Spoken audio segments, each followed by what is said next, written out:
அழிக்கிறது காமம். நான் உன்னை பாக்கி நேரத்தில் அப்படியே எழுதுன்னு போயிடுறேன். உன்னை பார்க்க வரும் பொழுது அந்த சமயத்தில் பாட்டுருங்க என்ன பண்ணேன், என் மனசில் காமம் இல்லாமல் பார்த்துப்பேன்.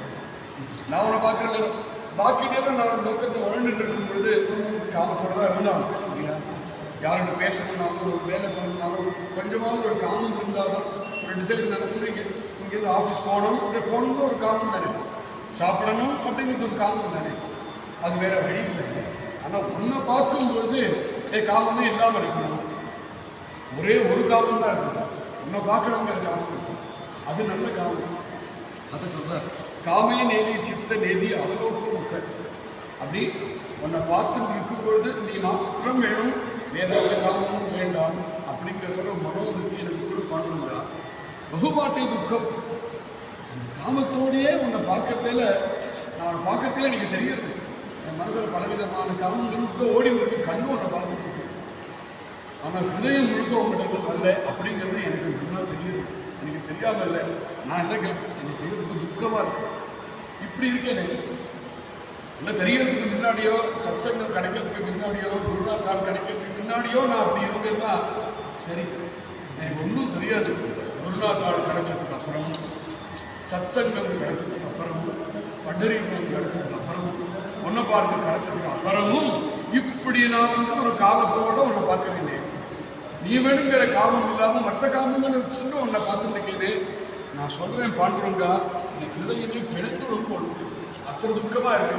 அத்தனை துக்கம் இருக்கணும் அப்படியே ஹிருதயம் பிடிச்சோடும் போல இருக்கு.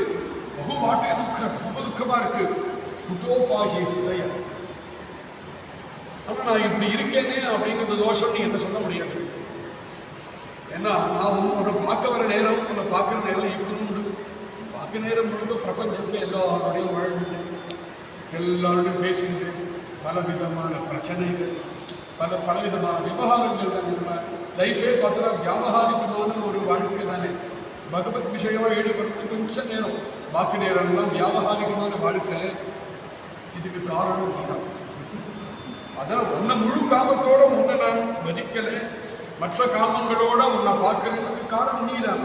ஏன்னா பொண்ணை கல்யாணம் பண்ணி கொடுத்தோம்னா சத்சங்கமாக இருக்கிற மாதிரி ஒரு குடும்பத்தில் கல்யாணம் பண்ணி கொடுக்கணும். ஏதோ ஒரு குடும்பத்தை கல்யாணம் பண்ணி கொடுத்துட்டு அந்த பொண்ணும் சத்சங்கத்தில் இருக்கிற பொண்ணு, சத்சங்கத்தையே வளர்ந்த பொண்ணு, அவனை எங்கேயோ வாக்கப்பட்டுட்டா அப்படின்னா அவனுக்கு பாவம் எப்படி இருக்கும். நான் எப்பேற்பட்டவன் தெரியுமா அவனுக்கு பாண்டுறங்க, நான் எப்பேற்பட்டவன் தெரியுமா, நான் அப்பேற்பட்ட உயர்ந்த பக்தன்னா, பக்தனாக இருக்கக்கூடிய என்ன ஏதோ ஒரு இடத்துல வாக்கப்பட்டுட்டேனே. இந்த லோகத்தை போய் வாக்கப்பட்டுட்டேன், சம்சாரத்தை போய் வாக்கப்பட்டு சொல்றாரு. காகா சாசுரவாசி மஜ கேலே பகவந்தா. ஏன் இப்படி பண்ணேன்? ஆனால் பார்த்து கல்யாணம் பண்ணி போக மாட்டியா? நல்ல வரனா பார்க்க மாட்டியா? நல்ல குடும்பமா நீ பார்க்க மாட்டியா? நல்ல பகவத் பக்தாலா இருக்கிற மாதிரி ஒரு இடத்துல பார்த்து என்ன நீ வந்து கல்யாணம் பண்ணி கொடுத்துருக்கியானா எனக்கு இந்த பாடம் உண்டா? ஏன்னா அது மாதிரி ஒரு கிரகத்தில் வாக்கப்பட்டுட்டோம்னா காலம் பிறப்பிடணும். அதுக்கப்புறம் பூஜை, அப்புறம் நம்ம சமைக்கிறது கூட சுவாமிக்கு பிரசாதம் தான். யாரோ பாகவதா வரப்போற அவளுக்கு ததியாராதனை பண்ணணும், அதுக்காக தான் சமையல். நான் எதை பண்ணினாலும் வீட்டு வழியிலேருந்து சாமான் ஏதாவது வாங்கிட்டு வந்தாலும் எதுக்குமே காரணம் வந்து பகத் விஷய சுற்றி முடியும். பிரபோதனத்திலேருந்து டோலோத்சவ பர்யந்தம் அது மாதிரி உள்ள பாரமார்த்திகமான வாழ்க்கையா இருக்கிற மாதிரி ஒரு வீட்டை பிரார்த்தனை நீ கல்யாணம் பண்ணி கொடுத்துருக்கலாம். காகா சாசுரவாசி பகவந்தா. இப்படி போய் ஒரு இடத்துல கல்யாணம் பண்ணி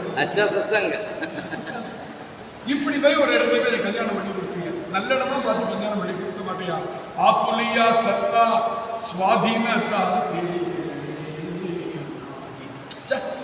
என்ன நீ எங்கெல்லாம் பண்ணி கொடுத்துருக்கியோ.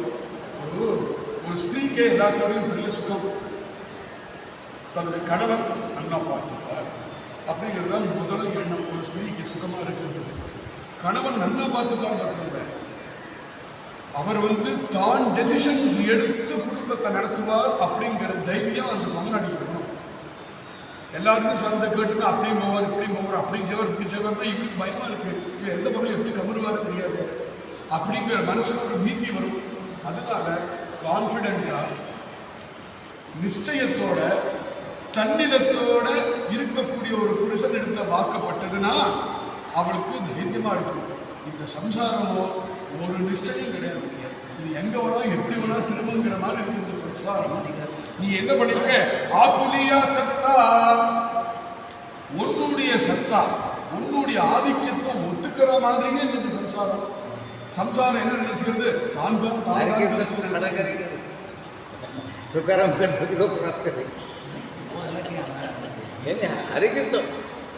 தான் தான் பெரியவன், தான் தான் பெரியவன் சம்சாரம் நினைக்கிறது. நீதான் பெரியவன் சம்சாரம் சொல்ல மாட்டேங்கிறது. சம்சாரம் யாராவது சொல்றாலும் பாண்டவர்கள் தான் பெரியவன், பாண்டவர்கள் தான் அதிபதி அப்படின்னு பெருமாளை சொல்லக்கூடியதே கிடையாது. சம்சாரம் மட்டும் யாரை பார்த்தா என்ன மாதிரி உண்டா, என்ன மாதிரி உண்டா, அதை மாதிரி உண்டா, இது மாதிரி உண்டா அப்படின்னு தன்னை புகழ்த்து இருக்கக்கூடியதா இருக்கு சம்சாரம். ஆனா பகவானுடைய புகழ் பாடக்கூடியதான் சம்சாரம் இல்லை. ஆனா உன்னுடைய சத்தா அது மாத்திரம் இல்லை, சுவாதீனத்தா எல்லாரும் இந்த பகவான் சம்சாரத்தை கொஞ்சம் நெஞ்சம் சில பேர் பகவான் பழகிறா. எப்படி பழகிறா தெரியும்? மாஜி குழந்தையா இருக்கிறது, மாஜி பண்ண குத்தும் அப்படின்னு சொல்லி கொடுக்க ஆரம்பிச்சு கண்ணத்தை போட்டுக்கிற மாதிரியே நம்மளை பகவான் கிட்டே நிறுத்தி வச்சிருக்கான். பாடுறா என்ன சாப்பிட்றியா அப்படின்னு கேட்கிற மாதிரி ஹிருதயத்தை ஒரு பாவத்தை சொல்லி தருது. சுவாமியை கண்டு பயபக்தி சொல்லித்தரானே தவிர பிரேம பக்தி சொல்லித்தரவா இந்த சம்சாரத்தை யாரும் காணும். அதனால பாண்டுரங்கா